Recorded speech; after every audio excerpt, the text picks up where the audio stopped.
Today's episode of Lone Star Lawyers on the Varsity Podcast Network is brought to you by Varsity Search. Varsity Search builds great teams by connecting lawyers in Texas with career opportunities at small and boutique law firms. So if you're thinking of making a move or your law firm is looking to hire, please go to varsitysearch.com and book a time to visit right into my calendar. Varsity Search, building great teams. Hey everyone, Daniel here back with you on Lone Star Lawyers. I hope you and your family are both healthy and safe.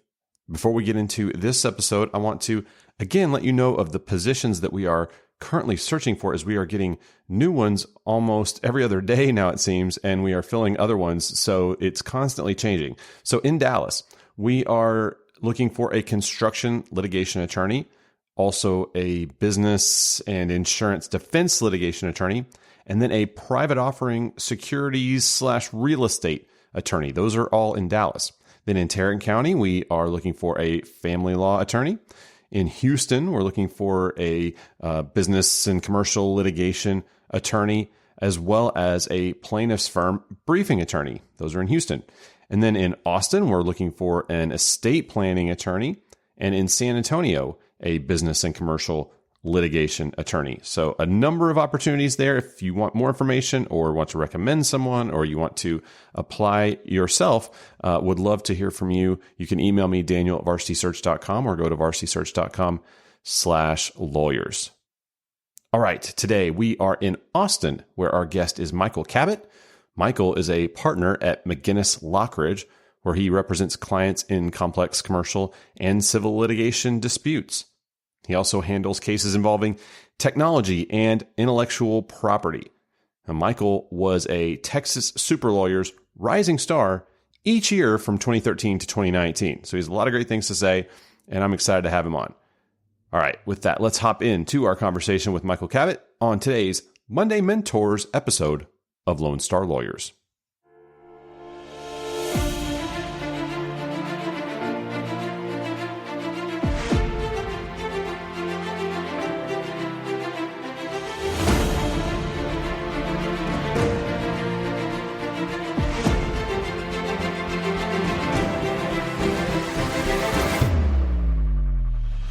Michael Kabat joins us right now. Michael, thanks so much for taking the time to join us today. Yeah, thanks for having me, Daniel. I appreciate it. Well, it's good to catch up since we've not had alumni events or anything else over the last, whatever it is now, 7 or 8 months since COVID. Haven't got a chance to see you since probably the last one of those that we had before that, way back when. And so it's good to get a chance to see you and catch up a little bit here. So absolutely. Be fun. And likewise. Yeah, no, I'm glad you reached out. And that's one of the tough things about, COVID and having to work remotely, is a lot of the sort of networking things you participate in and enjoy just quite aren't the same. But, I think everyone's been doing a good job adapting and, carrying on. And yeah, so glad to be able to do that with you today. Yeah, well, I appreciate it. And I know our audience does as well. Well, as we get started here, why don't you tell us a little bit about your practice and about your firm there at McGinnis in Austin. Tell us about what you guys do and your specific practice area for yourself. Sure. Yeah. So McGinnis Lochridge is a full-service regional firm that sort of has its roots in Austin. That's where we were founded, and we now have offices in Houston, Dallas, and Decatur as well. I think we're actually the oldest law firm in Austin, that was founded in Austin. And, we have a good stable of lawyers and can handle just about any type of legal issue, a client might have. And we have a lot of clients traditionally in the oil and gas and public utility sectors. So we do a lot of that kind of work. As far as my practice goes, I've been at McGinnis my entire career now, about 15 years, and I'm just a litigator. I have a very broad practice. I'm not really sort of specialized in just certain areas, but I would say, right now the two main areas that I focus in are business litigation and intellectual property type matters. A lot of trademark, patent, copyright infringement cases, and also trade secrets and enforcing, restrictive covenants and employment agreements, those types of things. But I've done a little bit of everything, man, over the last 15 years. So sure. If you've got a lawsuit, then, I can probably help. Yeah. Well, and I'm curious because I was trying to think as you were describing, especially that IP portion of your practice, whether we've had, I know over the course, we were talking before we hopped on that we're up to, the number of episodes and people that we've talked to here. So I'm starting to lose track of who does what, in 60 plus episodes now. But I was trying to think if we've had someone, really that does a lot of IP related work. I'm sure some of the litigators that are general litigators like you do have that portfolio. But within that particular, space, is there anything that's been going on within, the IP world or in terms of new laws or regulations or just things within the litigation side of it that you've been paying attention to or that have been impacting your clients? As a Waco native, one of the interesting developments, at least to me and a lot of other folks, is the new Waco court that right Judge Albright has started up. He's been pretty vocal about his desire to sort of take on patent cases, and a lot of folks are filing cases in Waco, which I think is great for Waco. And I'm trying to find an excuse to get some cases down there. Actually, have a good chance to visit my old college friends and connections down there. But I think a lot of people are sort of looking at that development with keen interest. My partner actually participated in the first jury trial that Judge Albright held down in Waco, which was during COVID. So that was definitely interesting as well. Yeah, I'll bet. Wow. Yeah. And we were excited when Judge Albright was nominated and confirmed and appointed and started up the docket, because we knew that was going to be a big component. And then watching some of the firms that are IP related or IP focused open up, satellite offices or small offices here in Waco for that purpose. Absolutely. Has been happening. So, yeah, absolutely. It's been fun. I think Waco might become the next Marshall. All of that happened over there first with Rocket Dock and Gilstrap, and all these firms big firms were opening up these offices in Marshall. And something similar, I think, to a lesser extent, is happening in Waco now as well. And I know some of the established firms there are joint venturing with other folks, so they can have office presences down there. And I think that's good from an economic standpoint for Waco, and also give a lot of folks the opportunity to see what makes Waco great.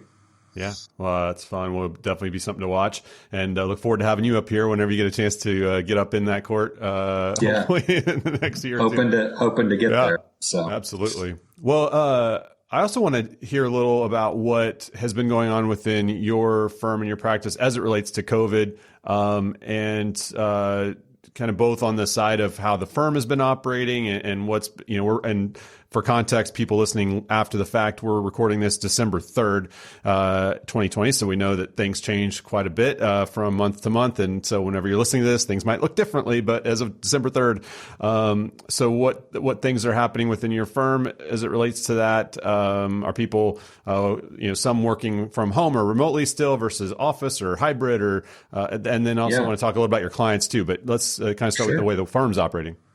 Yeah, so our firm has been operating remotely since COVID started, I guess, back in March. And it was a real undertaking at the time to figure that out and, develop procedures and make sure we had the software infrastructure in place to do that. It's not something that we were set up to do.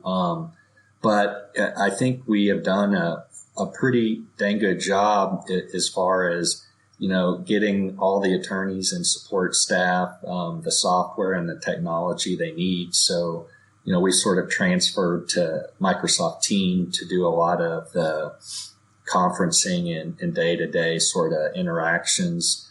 And, I think there was a lot of concern initially about how that would work and whether we'd be able to, meet the needs of our clients in the same manner that we had going into the office. And I think we've all been pleasantly surprised about how smooth that has gone. At our Houston office, some folks have returned now. It's sort of a voluntary basis for attorneys. And in our Austin office, it's open. If we need to go in, we certainly can. Conference rooms are available and are set up to be socially distanced. And so we take precautions as far as if folks need to go in, they can. And I've had some hearings and some depositions where I found it's better to sort of be able to go in to the office and have tech and office services support and those kinds of things, and have done that. So, it's kind of a hybrid approach. My hope is, with the vaccines that, we're reading about being distributed, that at some point, next year we can look forward to, things returning back to normal. It's been interesting because when COVID hit, we were actually in the process of building a new building, or renovating a building that we were going to move into for a new lease. And that's still in the process of being done. But in the midst of all of that, everyone sort of realized, wow, we can all work pretty efficiently just from home as well. And I think a lot of folks are, that's sort of one of the interesting things that has come out about all of this, is just rethinking sort of standard ways of commuting into the office, going in and working downtown every day. Is that really necessary, or will people be going to some sort of hybrid model even in the future? Right. So it sort of creates a lot of interesting challenges that are above my pay grade, but that I know folks are thinking about for sure. Yeah. And we've talked a couple of different times on this show, and it particularly pertains to those firms in Austin. I think there's been the real estate pressure down, especially in the downtown Austin area, for a while now, in terms of every lease that comes up, it's a decision time on what to do and whether to move out to the hills or to stay close to the courthouse, or, to move buildings and renovate, or, whatever. And so that you're in the midst of that while COVID hits, I'm sure it just throws another thing into it. Cause you're right. I mean, I do wonder and think about the folks that are kind of mapping that out for you all, thinking about, okay, whatever number of offices we had planned in the pre-COVID plan, do we need that many offices in the post-COVID plan? The answer is probably no. In terms of, because in terms of number of people that will come in or share off. I mean, there's just different things that people are thinking creatively about how to take advantage, especially in a high-priced real estate situation that was already there before. So I'm going to be really interested to see what you all do, what other firms do as they're kind of navigating their leases and their re-ups over the next, 4, 5, 6 years. I'd be extremely interested in it as well. And it's just, I don't know if you've been to Austin recently, but just the number of cranes downtown, it's just mind-boggling to me. And it seems as if there's no signs of slowing down, even with COVID. And so, it requires everyone really in our firm to sort of be mindful of, managing its, overhead and expenses. We like to be able to operate efficiently so that, we can, provide valuable and, services to our clients that are, of value. So it's something I think, a lot of firms downtown, especially regional type firms, are, having to manage right now. And some folks are staying downtown and others are sort of moving just to the east or just to the west. We'll still be downtown, but a little to the west. And that's actually great from a commuting perspective too, for folks that don't live downtown. It really makes a difference. And all that has to be taken into account for sure. No doubt about it. The other thing that you mentioned that I wanted to follow up with you on is using Microsoft Teams. Because I think some firms have have adapted that, and others have, predominantly used Zoom and other things, plus maybe like Slack or some of those types of things, or just kind of try to get by with whatever they had for the most part before. But I'm interested to hear from you about what you have found with using Teams, or in terms of how that's been helpful for you, or maybe something that you figured out or learned a couple of months in that's a great feature that maybe people might not know about, or a way to use Teams to be effective. Talk about Teams a little bit. Yeah, so I like Teams One because it's pretty dang easy, and I'm not technologically forward, and I like it to work and it not to be complicated. And Teams for me sort of accomplishes that. And one of the things I like is, and it's almost kind of like Slack in a sense, is that it has a pretty good chat function built into it. So, if you've got Joe and Danny are working on a case with you, you can sort of have a thread with the two of them. And you can see all the conversations you've had with respect, to that matter, and can easily video them sort of even through that as well. So I kind of like how the chat and the video go hand in hand.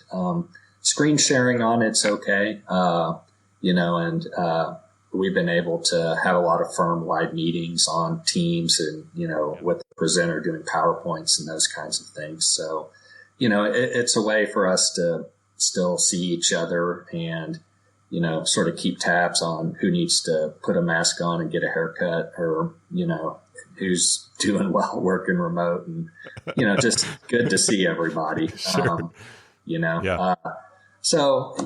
I like it. And in some ways it's, being in the office or face to face would be better. But I think just for handling day-to-day business, it's nice to have that ability to talk with people and see them, as opposed to trying to do everything via, phone or email. Right.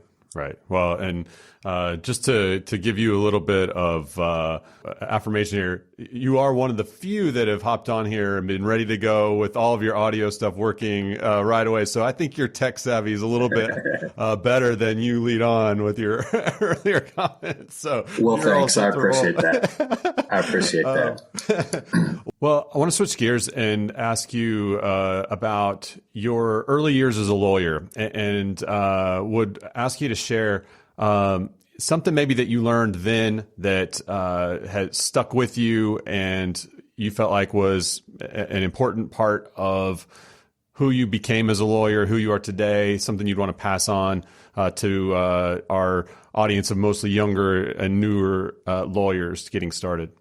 Yeah. As a lawyer, your word is your bond, and you should always strive to live by what you say to others, and particularly opposing counsel. And, when I started off as a young attorney, I sort of managed a large docket of, smaller, sort of dollar value collections type cases. And having to do that, you certainly are exposed to the best and worst as far as, members of the bar. And, right. You definitely get a sense of who you can trust if they say they'll give you an extension on the phone verbally, or whether you need to get things in writing, those kinds of things. So having been exposed to just having to work with a lot of folks like that, it really sort of, for me, developed the importance of, if you say you're going to do something, then do it, and sort of build up a reputation.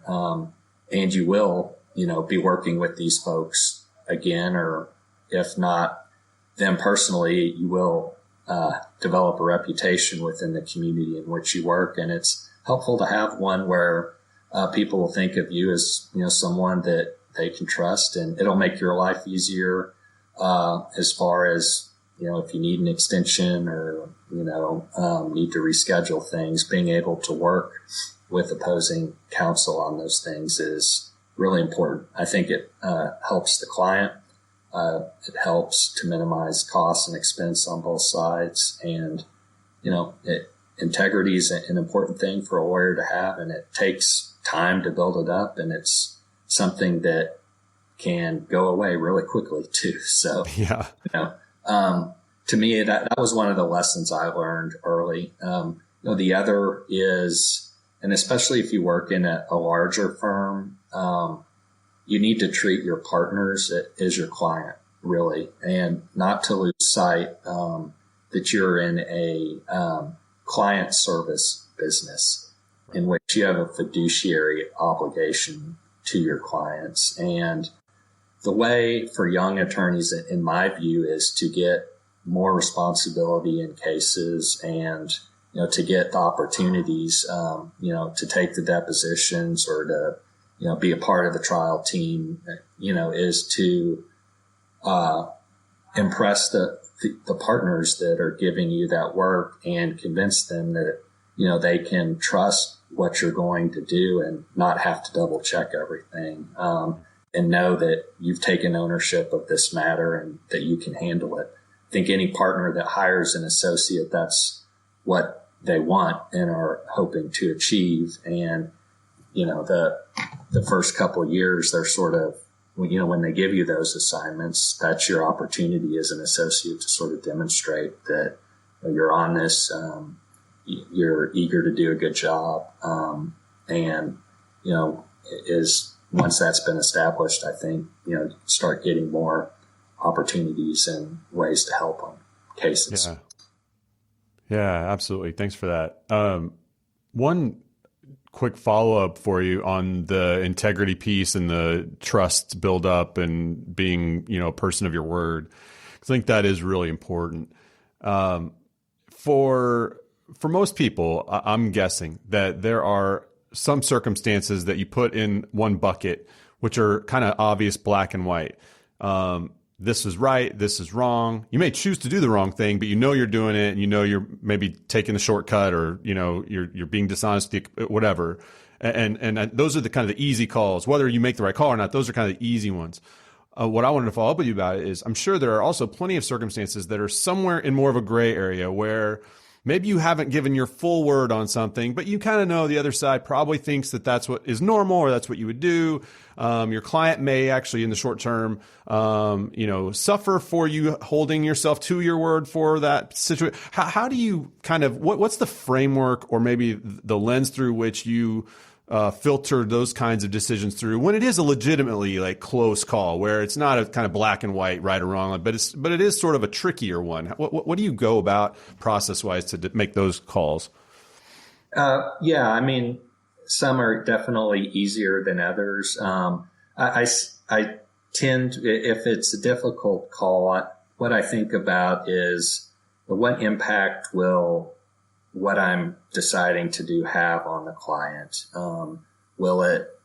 Does it create possible exposure or put my client in a more negative position if I were to do something, that might benefit me, personally, or, generally if it's a scheduling issue, granting an extension in my view is never really going to prejudice your client, those kinds of things. If it's something where I'm not sure about, though, I generally err on the side of, doing what I think is best for the client and trying to be guided by that. And, I found that generally, matters of scheduling and procedural aspects of things generally, are things I can sort of just tell the client, this is what, I recommend that we do, and I don't get a lot of pushback, on that. And, larger substantive issues and, settlement discussions, obviously, and broader case strategy and objectives. That's where you really want to sort of listen to the client and make sure you understand what their objectives are. And especially if you're dealing with in-house counsel, what their pressures are, what their concerns are, and, making sure that there's no surprises, basically. We hear that from in-house counsel all the time, is that's the number one thing, because they have to deal with business people and, they have to try and quantify risk and, make recommendations to folks who think in that way. And so just making sure you're doing a good job to protect them and make their jobs easy too. Yeah, no, that's great. And to kind of further emphasize the importance of the integrity piece, because we talk about it a lot, and we did at the law school and career services, and now doing what I do, talking to candidates as well, that gets built in while you're going through interview processes as well, right? And so I'm sure you've run into circumstances where candidates maybe weren't completely forthright or truthful or to their word as going through a recruiting or hiring process. So when we talk through that with candidates now, we talk about how, you're building your reputation with these partners and with these HR people and everything starting right now. And, you can get off on whatever foot you want to here, but it's your call. But this is, it's going to matter down the road in your career, and as it impacts the rest of your time at this firm and others as well. And so that piece is really important. And as lawyers, we are held to a different standard of ethics and everything else as well. And so I think I'm glad you raised that. I think we don't get it. We don't have an opportunity to talk as much about it here as we should. And so I appreciate you raising it. And since I did want to end our time talking a little bit about recruiting and use that as a segue,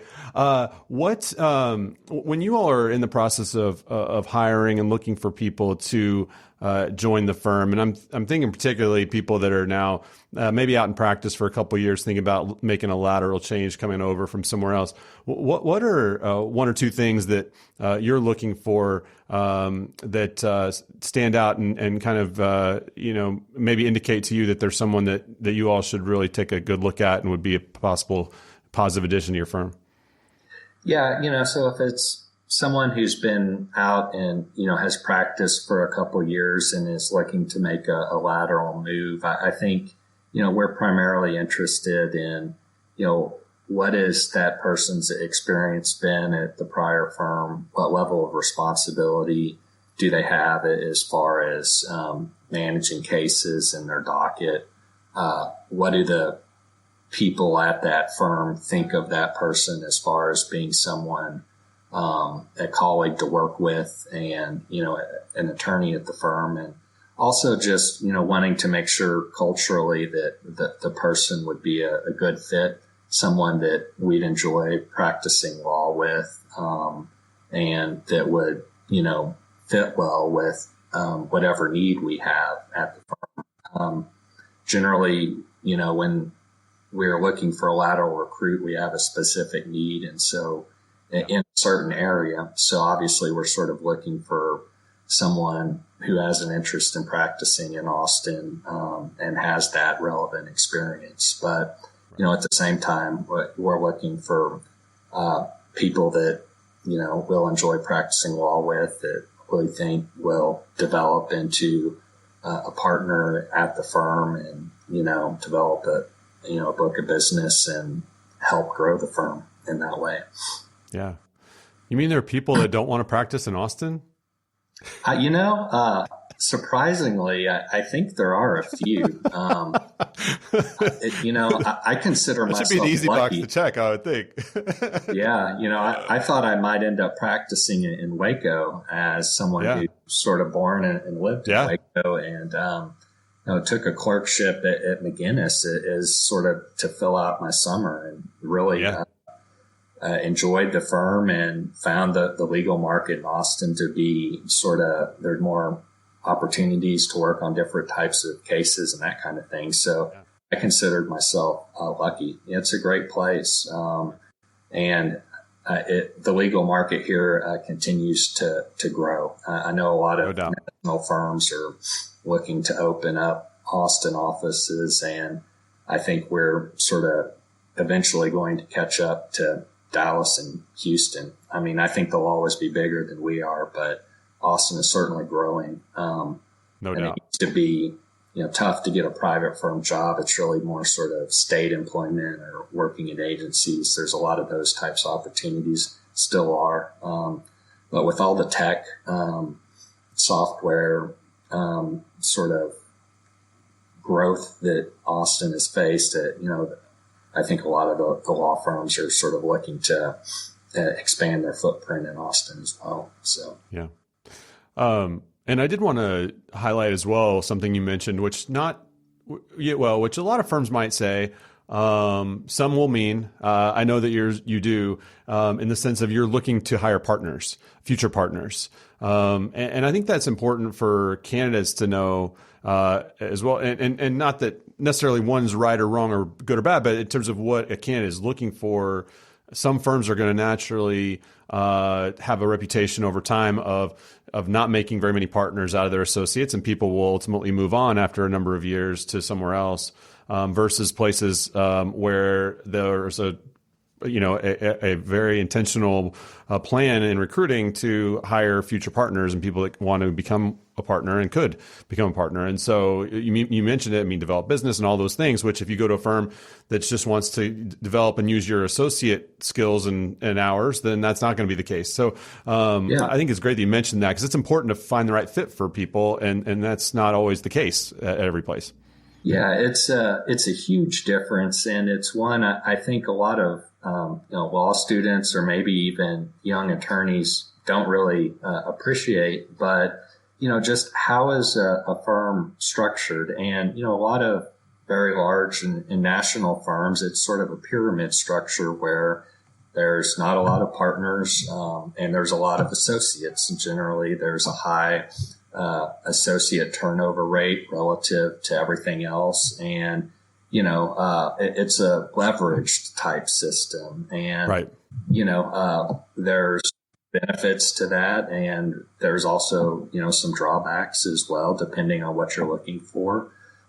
We're sort of different from that in the sense that we actually have more partners than associates. And as a result of that, the associates we do, have, it's because we, need the help, and, we want them to grow and continue to be at the firm, because we have to put in a lot of effort, in training and, integrating these folks and sort of getting them acclimated. And if they just end up going somewhere else in 3 to 4 years, that's kind of a sunk cost for us as well. Right. And so we always hope that, the folks we hire, it works out.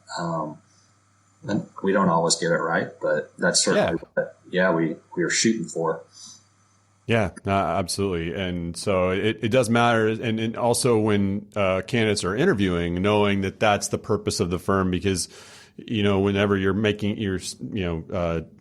answering certain questions and talking about certain, career aspirations that you might have as a candidate, you're going to say something different to a firm that, is really focused on that versus one that's just looking for, your associate years and that's it. Yeah. That's going to look a little different in the way you go about even talking in interviews about stuff like that. So it's good to know that distinction exists, that not all firms are alike when it comes to that. And so good stuff there. I affirm that. Absolutely. And I think a lot of times as a law school student, that there's this pressure to, you want to get the big firm jobs, and, just if you get that, that's great. And for a lot of folks it is, but I just encourage folks to, there's a lot of other opportunities out there. And, just if you're not getting that type of, offer, that doesn't mean that, there's no hope or,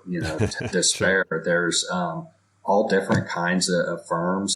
It may just mean you have to do a little more sort of ground or legwork, for lack of a better term, sort of exploring those possibilities. My wife's an attorney too, and she works for the state, the Water Development Board. But, she had to sort of proactively, develop that network and those opportunities too. And, has a great position as a result of that. So, be mindful about what you want the next 5 or 10 years of your life to look at, what's important to you outside of the legal practice, and we're trying to integrate that with, whatever type of job you might be looking for. Yeah, I think that's absolutely right. Good stuff. We've got some rapid fire questions to wind up our time. If you are ready, we'll go with those. I'm ready. All right. Name one trait or characteristic that you most want to see in an associate. Ownership and eagerness. Love it. What habit has been key to your success? Calendaring, deadlines, and daily time entry. There you go. Yeah. Your favorite app or productivity tool? This is going to sound silly, but one that I love, and I actually only found out about it not too long ago, is the Snipping Tool on Microsoft Office, where you can just snipping, yeah. And if you have an image, you can just sort of highlight it and copy and paste, and boom, the image you need is right there in your PowerPoint or Word document. And honestly, I've gotten more mileage out of that than my word processor in a lot of ways, but I'm a simple guy. Yeah. I don't have fancy trial presentation apps or anything. Word and, a web browser to do my legal research works pretty well for me. So, yeah. Well, cool. No, that's a good tool, and people go play with that and have some fun with it. All right. Your favorite social distancing activity?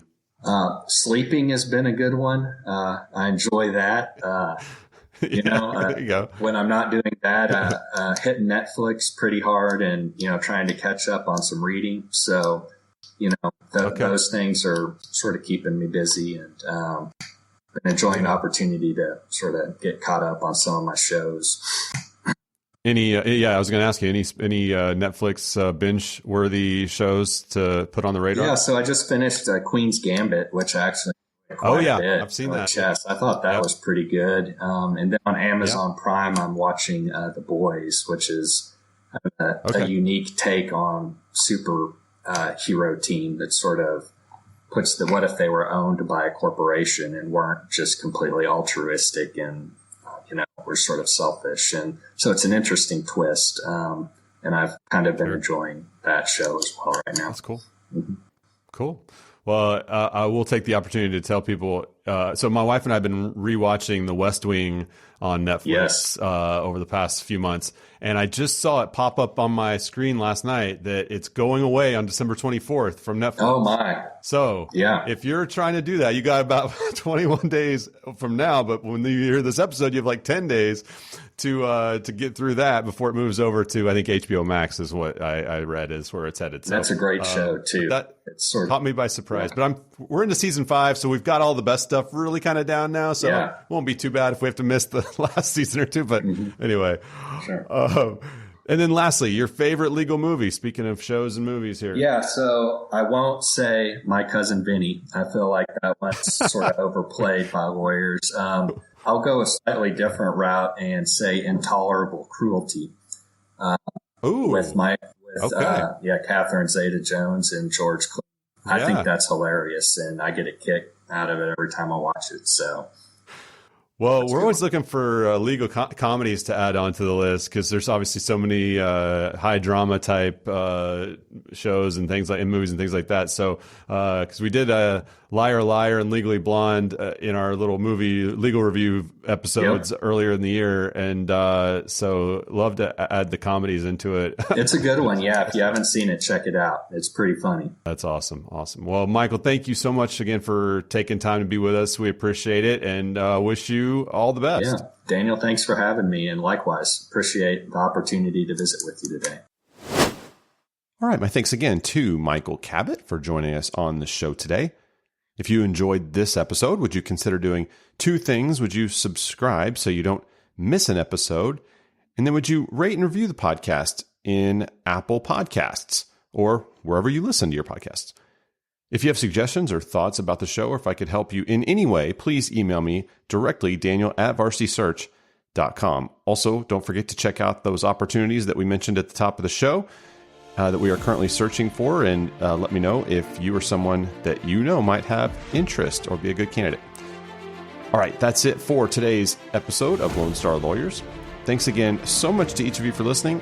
I'm Daniel Hare with Varsity Search, and we'll talk with you next time.